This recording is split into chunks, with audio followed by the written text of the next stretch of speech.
Hey, Paul, good to see you and glad we got that fixed. We've talked to several people this week, but haven't asked a ton about the team dinner that you guys had Tuesday night. What was the tone of that, and what can you share about what was said that night? It's a team dinner, camaraderie, getting together and, just having a great meal and good conversation. It's pretty much all it is. We do it every year before the playoffs. It was a good time. Katie Wingy, Altitude Sports. Hey, Paul, I'm curious. I saw that Jamal is back in Denver. Obviously, that means he'll be around the team or on the bench. Just what does that do for this team to have his energy and maybe him as another coach for you guys during this run? Yeah, I'm glad you know that, and I don't. I had no idea he was back in Denver. Well, I posted on his Instagram, so that's I haven't been on Instagram for a little bit, so I guess that's on me. But just to have him around, his presence, and his ideas and the things that he see. But mostly, just to have him on the bench and just to see his face and have him in good spirits is just uplifting for us. Kyle Fredrickson, Denver Post. Hey, Paul, kind of a big picture question here for you. When you think about your pursuit of a championship in this league and sort of how your role has adjusted this year and shifted to more coming off the bench, do you sort of look at that as kind of a willing sacrifice to get where you want to be with some of the changes this team has made, or has it been challenging at times to kind of shift to that role? Of course, there's challenges that come with it. I'm a competitor. I want to compete. I want to play every single minute during the game, but that's not possible. And, that's what you have a team for. And for me, I've always been a guy to, whatever the team needs. If you need me to come off the bench, I'll come off the bench. You need me to play point guard, I'll play point guard. You need me to, whatever, I'll do that. So that's always been my attitude. And I'm always about winning first before my own ego. Chris Saltos. Hello, Paul. Hope you are doing well. What did you notice as the biggest strength of your team this season, and how you prepared yourself for the game one as one of the most important games of that series? Definitely, our biggest strength is our depth. We got a bunch of guys that can play and be inserted at any position. We're a very versatile team,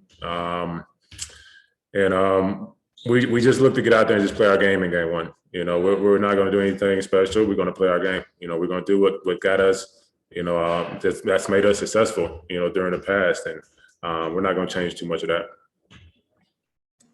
Ryan Blackburn, Denver Stiffs. Hey, Paul. Obviously, these two teams have played over the course of these past few years and had that 2019 playoff series. What has changed most drastically between that series and now for you and for the team? And what can you expect? Is there anything you can draw on from that series before?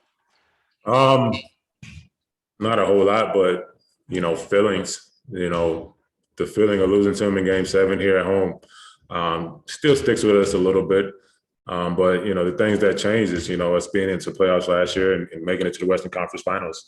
I think that's a big change. The experience that we gained, in the bubble through that whole playoff run, was unbelievable.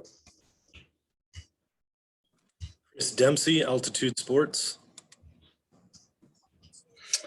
Hey, Paul. Just what are the keys for you guys in this series? What do you guys want to get accomplished to be able to overcome Portland in this series? Keys, don't do anything that's not us. Pretty much, be us. That's the key. Mike Singer, Denver Post. Hey, Paul, can you speak to the team's mindset after losing Jamal? Obviously, expectations changed, and then you guys reel off 13-5 to close the year. Can you speak to where your guys' heads at going into this series?